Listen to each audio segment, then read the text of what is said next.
Mom is confused when healthy son vomits in class, then learns teacher's secret. When you're a parent, it can be scary to witness your child shedding tears for an unknown reason. If they've taken a knock or had a fall, then it can be explained. If they've been frightened by something obvious, the dark, a loud noise, for example, then it's understood.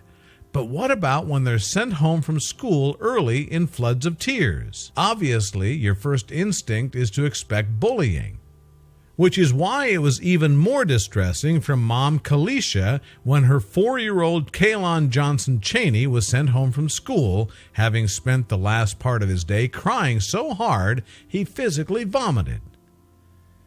Kalisha knew something wasn't right. Kaylon wasn't sick. When she found out the truth of the matter, it was more than she could stomach. Little did she know that the reason behind his teacher electing to cut short his day would be a cause for anger. After Kaylon spent the final part of his day crying, to the point of throwing up, she knew she had to get to the bottom of things. The 4-year-old proceeded to tell her that he'd gotten into trouble for laughing in class. The usual disciplinary action from the school for such behavior was a timeout, something Kaylon's teacher and teacher's aide knew very well. However, rather than follow the usual guidelines, the pair conjured a more creative punishment, one inspired by a book they happened to be reading in class. The book was called The After-School Monster and focuses on a little girl who comes home from school to find a giant monster in her closet.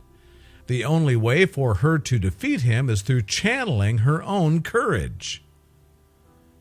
Kaylon described to his mom how he'd been left locked in a closet for his time out.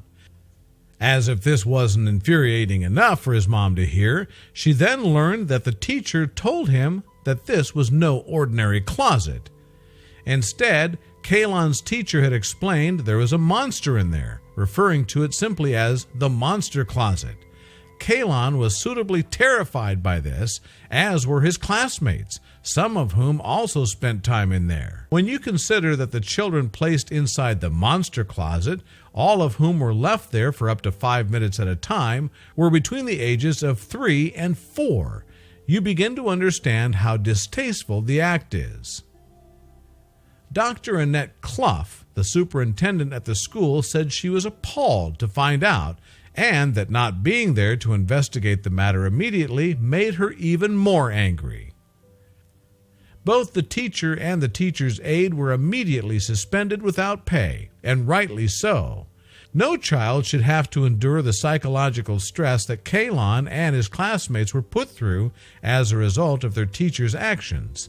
Share if you agree.